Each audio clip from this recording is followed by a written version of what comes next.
महिष्मती नगराचा उत्तराधिकारी प्रवीण आपल्या समोर आमच्या समोर प्रतिकार करण्यासाठी येणाऱ्या व्यक्तीचं नामविधान अंगराज कर्ण्यांचा पुत्र विश्वकेतू जो भालवीर म्हणून पांडव कटकात ज्या अश्वाच्या रक्षणासाठी तत्पर आहे सम्राट ज्येष्ठांतर्फे आज्ञा मिळाली की त्या अश्वाचं बंधन महिष्मतीच्या राजकर्त्यांनी केलंय आणि म्हणून अश्वाच्या मुक्ततेसाठी आज विश्वकेतू इथपर्यंत उभा आहे.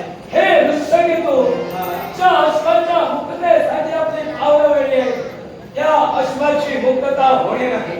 गड्या प्रवीराने तो अश्वबंधन केलाय तो या प्रवीराची विरश्री काकरू खालीच म्हणून तो अश्वाच्या मुक्ततेसाठी जर आपल्याला आपल्याला प्रतिकार करण्यासाठी प्रवीर आपल्या समोर होय. राजे सम्राट तुम्ही अश्वाच्या मस्तकावरील पत्रिका वाचून त्याचा भावार्थ जाणून अश्वबंधन केलात.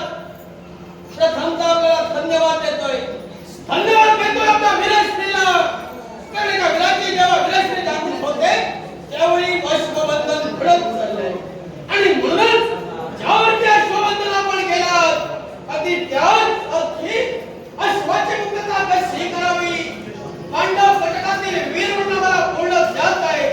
म्हणून प्रथमतः समजावणी करतोय की जो पांडवांनी यज्ञकर्माला केलाय जो अश्वमेध आरंभिलाय त्या धर्मकार्यात आपण सहाय्य करावं आणि पांडवांशी संलग्न व्हावं. जर आपले नम्रतेचे शब्द असले असते तर निश्चितच तुमच्या धर्मकार्याला आम्ही सहकार्य दर्शवले असते नव्हे तर तुमच्या धर्मकार्याला आम्ही साथ दिली असती.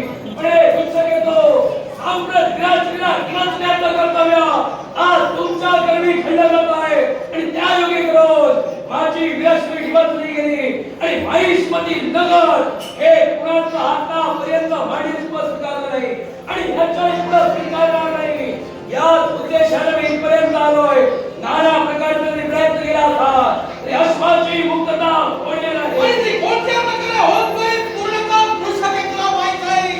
ज्यावरती पांडवांनी यज्ञ आरंभ केलाय अगदी त्यावरती तो यज्ञ नव्हे तर त्या यज्ञासाठी सोडलेला तो माणूस पूर्ण एक संवत्सर म्हणजे 1 वर्ष ज्यावेळी पृथ्वी प्रदक्षिणा पूर्ण करेल त्याच वेळी अश्वमेध पूर्ण होईल. मग तो अश्वमेध पूर्णत्वासाठी जो पांडवांनी वायुरावरती जबाबदारी आपल्याला सोपवली आहे अगदी त्या जबाबदारीसाठी त्या अश्वाच्या मुक्ततेसाठी आज तुमच्या समोर आहे. पण पांडवांनी जो यज्ञ आरंभिला तो कशासाठी? एकाच कारणास्तव गोत्रात्या घडली गेली आणि त्याच बाबत शालन म्हणून हा अश्वमेध आरंभिला गेला. मग गोत्रात्याला तुमच्यातून घडली असेल आणि तिच्या शालनासाठी जर का अश्वमेध येत असेल तर गोत्रात्याच्या शालनासाठी आमचे सुद्धा मार्ग आहे. या विश्वाच्या ठिकाणी काशी यात्रेद्वारे सुद्धा गोत्रात्याचं शालन केलं जाऊ शकतं. मग हा अश्वमेध येथे का म्हणून निवडला? एकाच कारणास्तव कारण सत्ययुगात तपश्रेष्ठ होतं कृतयुगात ध्यान श्रेष्ठ होतं आणि या द्वापार युगात यज्ञ श्रेष्ठ आहे. म्हणून ज्येष्ठांच्या आशीर्वादानं त्यांच्या आज्ञेनं पांडवांनी अश्वमेध यज्ञ या आरंभिला. द्वापार युगाच्या ठिकाणी असताना यज्ञ श्रेष्ठ याला मी नकार दर्शवत नाही.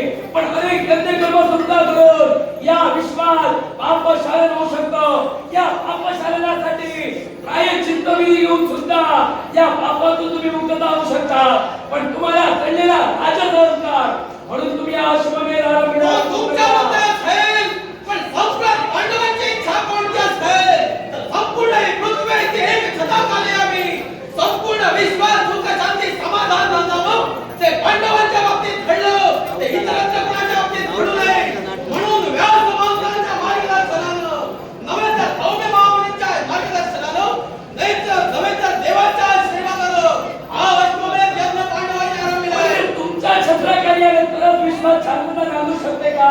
नाही. असं तुमचं म्हणणं आहे. मी काय म्हणालोय काय? पांडवांनी जो यज्ञ आरंभिला त्यामुळे पृथ्वी एक छताखाली येईल. त्यामुळे कुठेतरी सुख शांती समाधान नव्हे तर ज्या ठिकाणी अश्व गेलाय तो भक्त अश्व पृथ्वी प्राणांकरण करत नाहीये तर पांडवांनी तिथं धर्म कार्य केलंय. नानाविध गोशाळा उभारल्या जेणेकरून गोदाने श्रेष्ठता मानला गेलाय. अर्थात त्या गोशाळा बांधल्या इतरत्र धर्म कार्य केली. अर्थात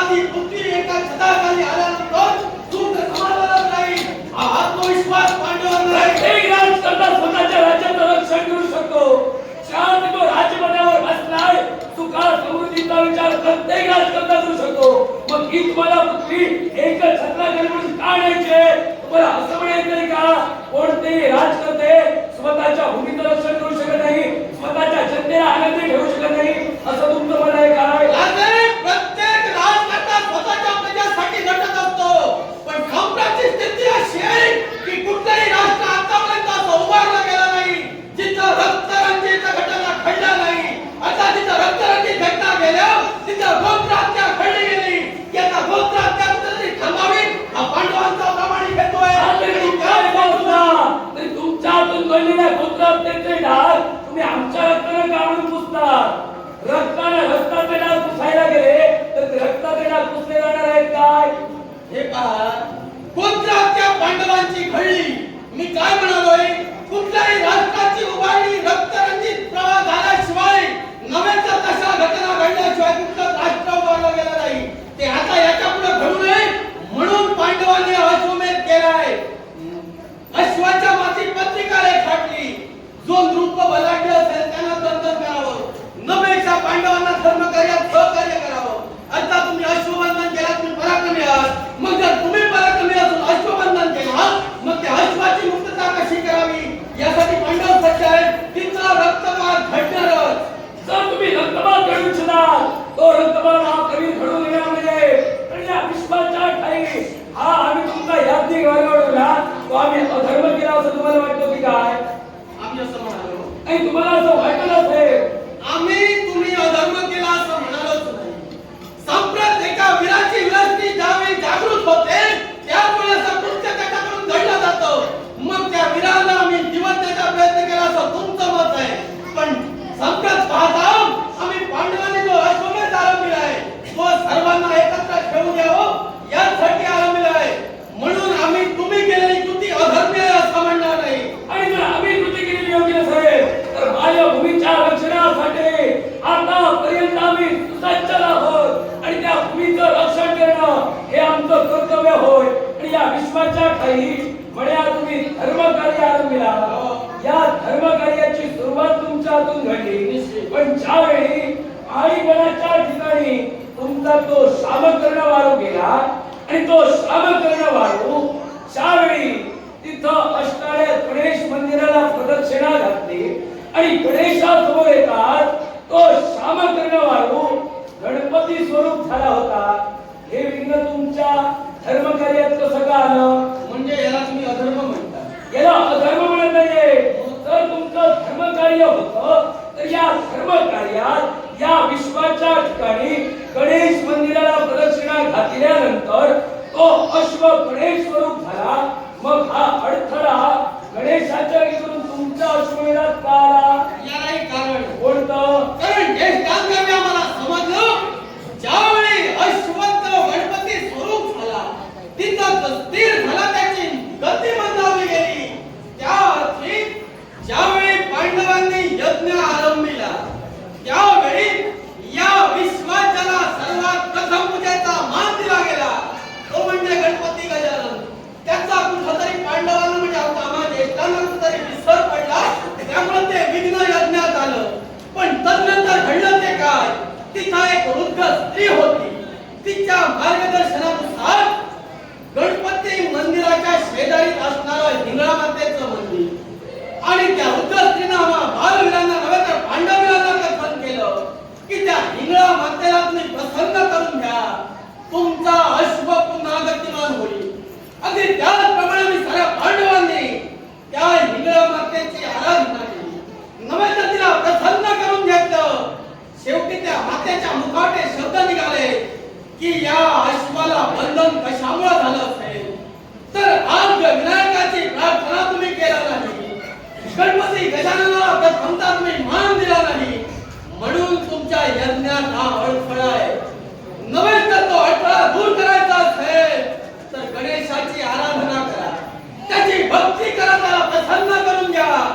तदनंतर तुमचा अश्व पुन्हा गतिमान होईल. अगदी त्या हिंगळा मातेच्या मार्गदर्शनानं पांडवांनी आज विनायकाची भक्ती केली, त्या विनायकाला प्रसन्न करून घेतला आणि शेवटी देवाच्या आशीर्वादानं अश्व कार्याच्या आरंभी गणेश पूजन हे महत्वाचं होय. मग याचा विसर तुम्हाला कसा काय पडला? व्यक्तिरित्या प्रवृत्ती हा. माणसाकडून चूक होऊ शकते. जर तुम्ही असं म्हणत असाल तर पांडवांनी हे अधर्म कृत्य केलं तर पांडवांना अश्वमेध यज्ञ आरंभण्यास मार्गदर्शन करणारे व्यास म्हणतो ते चुकीचे. या व्यासाने मी तुम्ही तर ठरवत नाही आहे. पण महाराज म्हणतात, या विश्वाच्या ठिकाणी तो यज्ञ कर्म आरंभिला. या यज्ञ कर्मात सर्वप्रथम गणेशाचं पूजन करूनच या विश्वाच्या ठिकाणी कर्म आरंभिला जातं. मग या कर्मात तुम्हाला त्याचा विसर कसा काय पडला? हेच म्हणतोय व्यक्तिरित्या प्रवृत्ती माणसाकडून चूक होऊ शकते.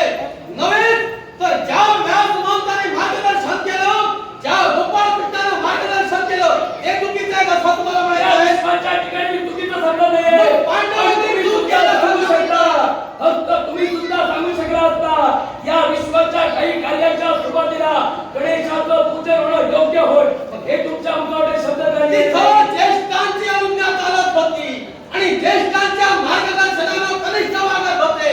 ज्या ते ज्येष्ठांनी ते मार्गदर्शन केलं त्याच पावलावर पाऊल ठेवून कनिष्ठांनी त्यांना सहाय्य केलं. मग पांडव चुकीचे कसं पांडव चुकीचे कसे? तर या गोष्टीसाठी कारणीभूत तुम्ही आहात. कसे? जर विसर पडला असेल तुम्ही सुद्धा जाणीव करून देऊ शकला असता की गणेश पूजन होणं अनिवार्य होय. आणि जर का गणेश पूजन घडलं नसेल तर प्रायश्चित्त विधी तुम्ही कसा काय घेऊ शकला? जर प्रायश्चित्त विधी तुम्ही घेऊ शकला नाही तर या पापाचं शालन होणार तरी कसं? कोणत्याही कार्याच्या सुरुवातीला प्रत्येकाने प्रायश्चित्त विधी पूर्ण करायचा असतो. मग जिथं तुम्ही गणेश पूजनात विसरला तिथं प्रायश्चित्त विधी कसा काय घेतला? ज्यावरती गणेशाला मी प्रसन्न करून घेतला. आता इनामाचा म्हणजे कोणी तुम्हाला सांगायला नकोय, कारण साक्षात पार्वतीचं रूप होतं ते. त्या आदिमायेच्या रूपानं पांडवांना मार्गदर्शन केलं. नव्हे तर गणपती विनायकाला तिने सुद्धा प्रार्थना केली की पांडवांच्या हातून कुठेतरी चूक घडली असेल त्यांना क्षमा कर. आणि त्याच क्षमेपोटी मातेच्या आज्ञेपायी विनायका आमच्यावर प्रसन्न झाले आणि शेवटी अश्वमेध पुन्हा आरंभला गेला. अश्वमेध पुन्हा आरंभीला गेला. तो अश्व तुमचा वारू सोडलेला होता. चैत्र पौर्णिमे दिवशी जिथं तुम्ही गणेश पूजन करायला विसरलात मग तिथं तुम्ही प्रायश्चित्त विधी कसा काय घेतला? तर प्रायश्चित्त विधी तुम्ही घेऊ शकला नाही तर या विश्वाच्या ठिकाणी याची काय हत्या करताय त्याचं प्रायश्चित्त होणार तरी कसं? या अर्थी तुम्ही दोषीला रक्तारच तुटण्यासाठी दिला. याचा विचार तुम्ही करू नका. ज्यावरती गणपतीच्या आशीर्वादाने अश्व पुन्हा गतिमान झाला त्यामुळे तुमच्या राज्यापर्यंत आला. अर्थात तिथून झालेला अश्व गतिमान झाला तो झाला. त्यामुळे यज्ञ कुठेही खंडित झाला नाही. यज्ञ पूर्णतः चालूच आहे. आता संप्रत बंधुवान तुम्ही केला मग तिथून कशी मुक्तता करावी या विश्व गणपतीचा कोप तुमच्यावर झाला आणि पहिलंच बिंदू त्या देवाला तुमच्यावर आणलं आणि त्याची जाणीव करून तुम्हाला दिली होती. ती पार्वती माता होती. ती हिंगुळा म्हणजे पार्वती माता.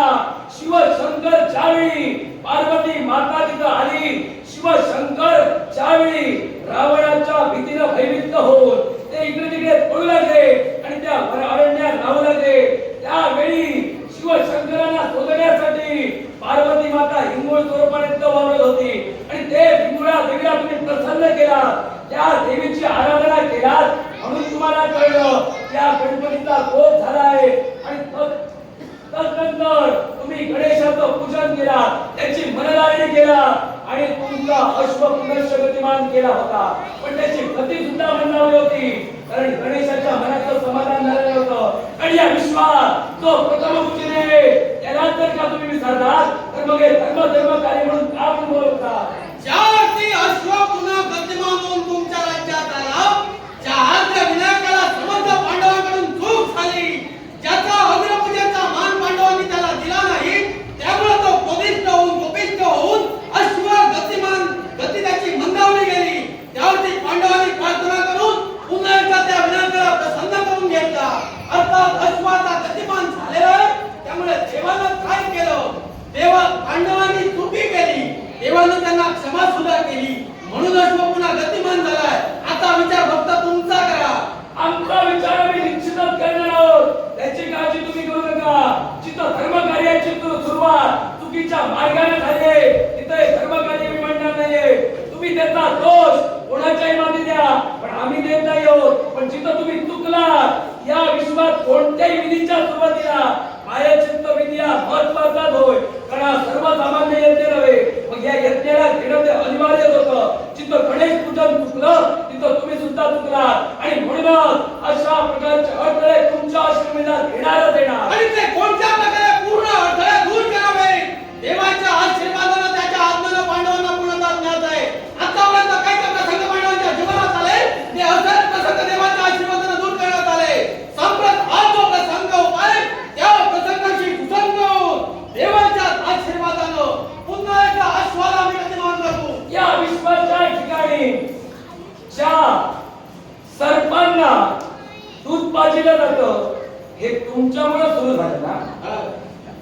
अनंत देशाच्या ठिकाणी घडलेला क्रमांक तुम्ही जाणता, आणि तो क्रमांक म्हणजे कोणता असेल तर तुम्हाला आठवण करून देतोय. या अनंत देशात औचित्य सरोवर होतं. मी बरोबर बोलतोय ना, कारण गुप्तहेरांकडून कळलेली वार्ता आहे.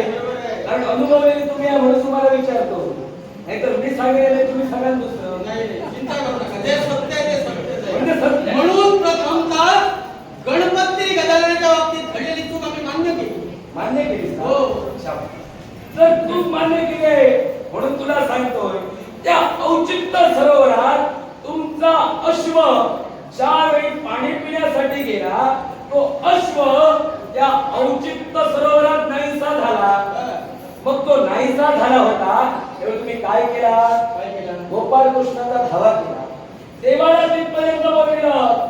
पण त्यावेळी तुम्ही ते सरोवर पूर्णपणे निहाळलात. तुम्हाला अश्व कुठे दिसला नाही, फक्त दिसत होते ते भले बलाढ्य दगड, आणि ते दगड तुम्ही शोधत राहिला, पण अश्व तुमच्या हाती आला नाही. त्यावेळी तो अश्व तुम्ही शोधत होता ना, त्यावेळी गोपाळ कृष्ण तिथं अवतीर्ण झाला, आणि देवाने तुम्हाला सांगितलं की हे का घडलं. आणि त्यावेळी अगस्त्य मुनी सुद्धा तिथे आलेले ना, तुमच्या यज्ञात ते सहभागी झाले ना. बोला हो की नाही ते सांगा. तुमच्या यज्ञात अगस्त्य ऋषी त्यावेळी तिथे आले, आणि ज्या अगस्त्य महंतांनी तो सरोवर स्वतः प्राशन केला आणि ते पाणी पूर्णपणे आटविलं, आणि त्याच वेळी तिथं तुम्हाला दोन दगड, अर्थात ते दगड स्वरूपानं असणारे दोन राक्षस दिसले, आणि ते राक्षस तुमच्या दृष्टिकोशात पडतात. त्यांना मारण्यासाठी तुम्ही तत्पर झाला. त्या राक्षसांपाशी तुमचा अश्व होता, आणि तो अश्व मिळविण्यासाठी तुम्ही त्या पार्थानं त्या दोन राक्षसांवर स्वतःचा धनुष्याची बाण सोडतात. दोन्ही मृत्युमुखी पडले, आणि तदनंतर मृत्युमुखी पडल्याच्या नंतर त्याचं रक्तप्राशन करण्यासाठी तिथं सर्पजात आली, आणि त्या सर्पजातीनं ते रक्तप्राशन करतात. त्यांची क्रूर बुद्धिमत्ता झाली. ते पांडव सैन्याला दंश करू लागले होते. त्यावेळी तुमच्या मुखातील शब्द होते, देवा यातून तूच आम्हाला वाचव. मग ते देवानं कसं वाचलं तुम्ही जाणताय ना. आता तुम्हीच म्हणाला दूध प्राशन पांडवांनी सुरू, त्यांना वाचविलं कसं तुम्ही जाणताय ना. हेच सांगतोय. दूध प्राशन केलं तुम्ही म्हणत नाहीये. तुम्ही दूध त्यांना पाजायला कुठून गेला? तुम्ही त्यांना दूध पाजायला नव्हतं. तर त्यावेळी तिथं ते क्रूर बुद्धीनं समस्त पांडवांना दंश करू लागले, आणि हा हाकार थांबवा म्हणून गोपाळ कृष्णाच्या मुखातील शब्द. त्यावेळी काय बोलले? देवा आमची क्रूर बुद्धिमत्ता झाली, आम्ही थांबू शकत नाहीये. तू आम्हाला काहीतरी वर दे तरच आम्ही थांबू. त्यावेळी देवानं सांगितलं तुम्ही रक्तप्राशन केला म्हणून तुमची क्रूर बुद्धिमत्ता झाली, म्हणून याच्या पुढं मनुष्य दात तुम्हाला दूध पाजे, आणि ते दूध तुम्ही ग्रहण करावं. नव्हे तर या क्षेत्राला आजपासून सर्प शैल म्हणून ओळखलं गेलं. ते तुम्ही जाणताय ना. अशा सुरुवाती तुम्ही करता. ज्या अर्थी आम्हा पांडवांवर संकट उद्भवली, देवाच्या आशीर्वादानं आम्ही ती संकट दूर केली. संकट अश्वमेध चालू आहे, तो अश्वमेधाची संकट आहे. मग त्या संकटावर मात करून अश्व पुन्हा गतिमान झाला हे तुमच्या ध्यानाला नाही. अश्व गतिमान झाला, पण त्याच्या मुक्ततेसाठी तिथं देवाला अवतीर्ण व्हावं लागलं. आणि ते दगड कसे झाले होते हे सुद्धा तुम्हाला देवानं सांगितलं. ज्यावेळी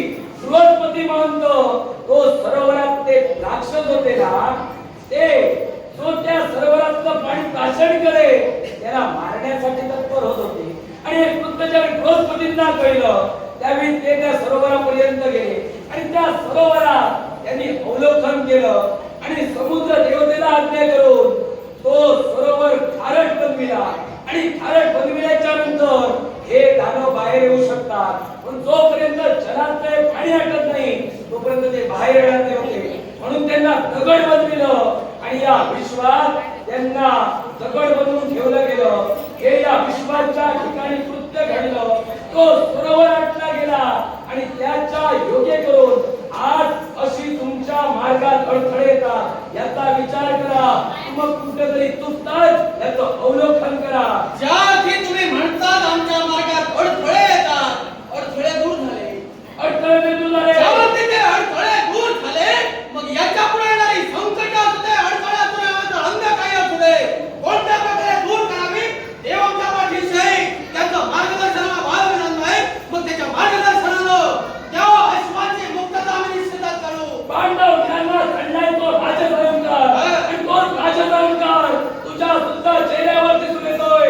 या विश्वाच्या ठिकाणी तुम्हा घडलेला राजसंकार फोडण्यासाठी मी तुझे चाललोय. अजूनही विसरू नका.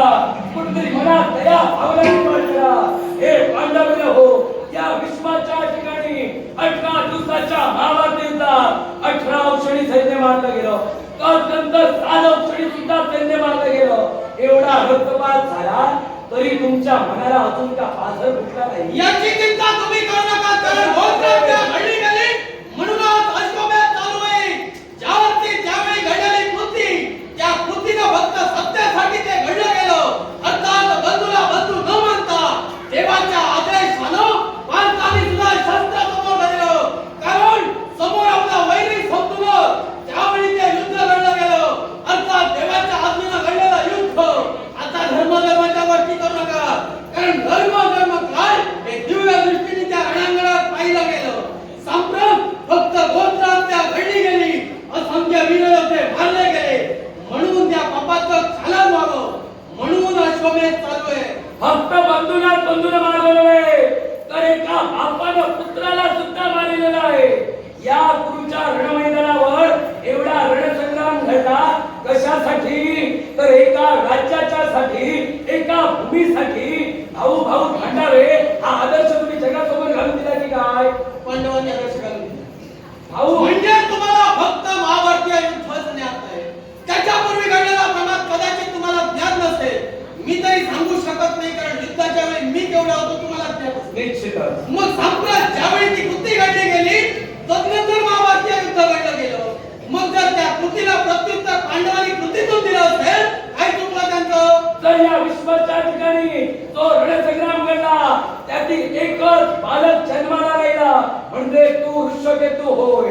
एकच नवजात शिशु या विश्वाच्या ठिकाणी त्या युद्धात सहभागी झालेल्या वीरांपैकी एकच तू होय. कारण या विश्वाच्या ठिकाणी तुझं रक्षण केलं गेलं. पण अरे आठवा च्या गोपाल कृष्णाला तुम्ही धर्म म्हणून संबोधतात. अरे त्याच गोपाल कृष्णानं त्या गदाधराचा पुत्र अरे तो बबरू अरे त्याला मारण्यासाठी कारणीभूत तो गोपाल कृष्ण ठरला. आणि तो कसाच आहे याची गोष्ट तर तुम्हाला ज्ञात आहे. कारण देवाचे ते शब्द होते की जो कोणी प्रथमता त्या दीपस्तंभाजवळ येईल त्याच्यावर गदाधरानं प्रहार करावा तो आपला शत्रू समजावा. आता नाविलाजास्तव ज्यावेळी त्याचा पुत्राती झाला देवाची आज्ञा होती प्रथम येणारा शत्रू आहे. मग त्या गदाधरानं आपल्याच पुत्राचा वध केला. त्याचा शेवट केला गेला. काय चुकलं त्याचं? त्याला पाठविलं कोणी होतं? गोपाल कृष्णानं ना. कारण त्याने काय सांगितलं होतं? महाभारत युद्धात मी सहभागी होणार पण त्याची शक्ती क्षीण होत नाही. त्याच्या बाजूने उभे राहणारे ते शब्द होते ना.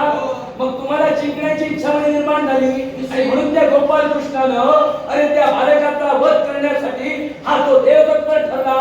आणि त्या देवाला सांगितलं रणभूमीवर युद्धासाठी आम्हाला जायचंय. प्रातःकाळी युद्धासाठी जात असताना घाई होऊ शकते. म्हणून त्या रणस्तंभाची जी काही पूजा केली आहे ते लागणारं साहित्य तू आता नेऊन ठेव. या अंधारात नेऊन ठेव. आणि ज्यावेळी सुरुवात होईल आम्ही पूजा करू. आणि त्या अगोदर तिथं भीमाला नियुक्त केलं होतं. हे सुद्धा गोपाल कृष्णानं हा. मग त्या एका बापाच्या हातून त्याच्या पुत्राचा हात काढविणारा देव धर्माने कसा वागला? मग याचाच विचार तुमच्या लक्षात यायला हवा होता. काय रे? ज्यावरती फक्त देवाच्या आज्ञेने एका बापाला पुत्राचा वध केला, तिथं समोर असणारा वैरी शत्रू समजून स्वतःच्या विजयासाठी नव्हे तर हातात आलेल्या अश्वमेधासाठी पांडव काय करू शकतात? काय याची केला?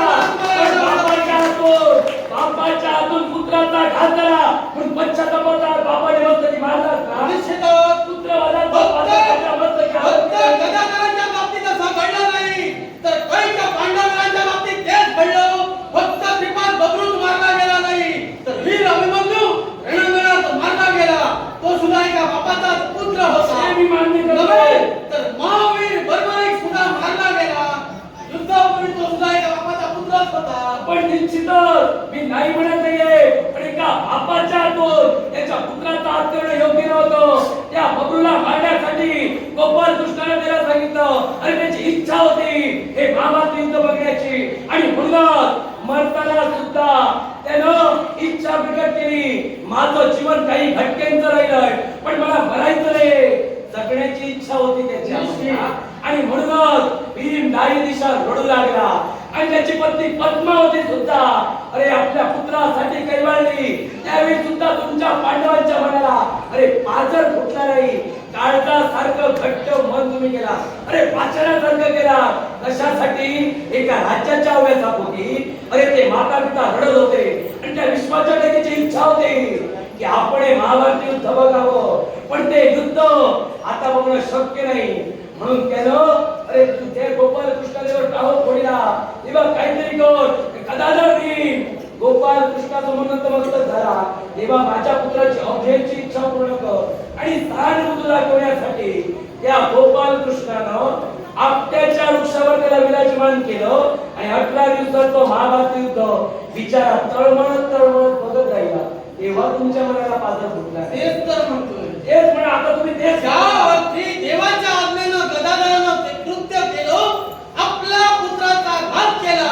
मग विचार करा, रणांगणात ज्यावेळी वीर उभा राहतो तिथं नातेवाईक सांभाळत नाही, तर समोर असणारा योद्धा शत्रू समजून त्याच्यावर शरसंधान करून आपला विजय संपादन करू इच्छितो. सम्राट देवाने दिलेली आज्ञा त्यावेळी गदाधराला सामान्य होती.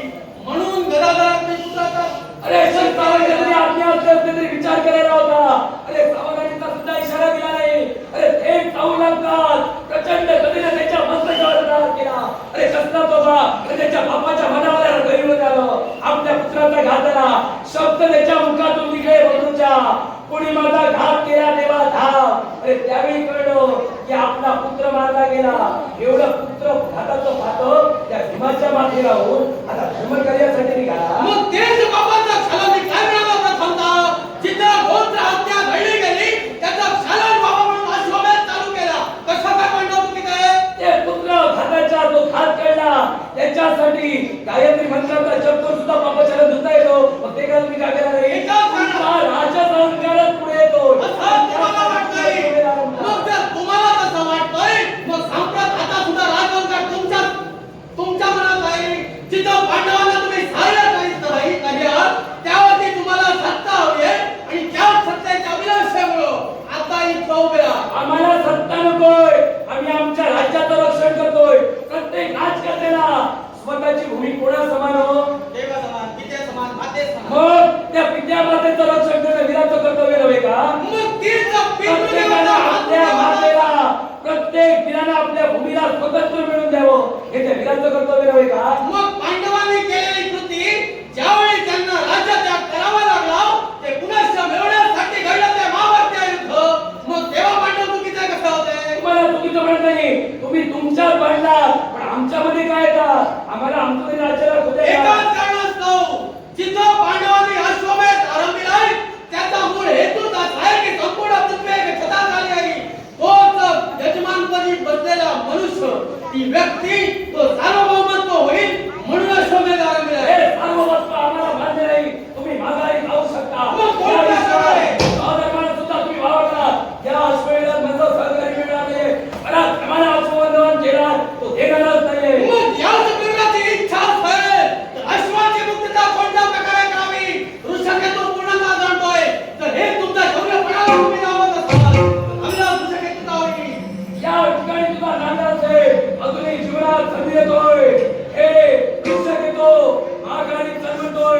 एक वीर स्वतःच्या मायभूमीच्या रक्षणार्थ तुझ्या समोर उभा होय आणि त्या वीराला मारण्याचं पातक सुद्धा तुझ्या मस्तकी लागू शकतं. जीवनात संधी मिळाला पाहिजे. एखाद्या दुर्बल घटकाला वृषकेतू वक्तव्याचा भोग चालवाय. पृथ्वीचा पूर्णतः घात आहे. झाडावर वार करून वादळ निर्माण करणारा वृषकेतू नव्हे. स्वतःच्या सामर्थ्यानं, स्वतःच्या शौर्यानं तुम्हाला पराजित करेल. जाऊ, तुम्ही उभं राहा. हे असं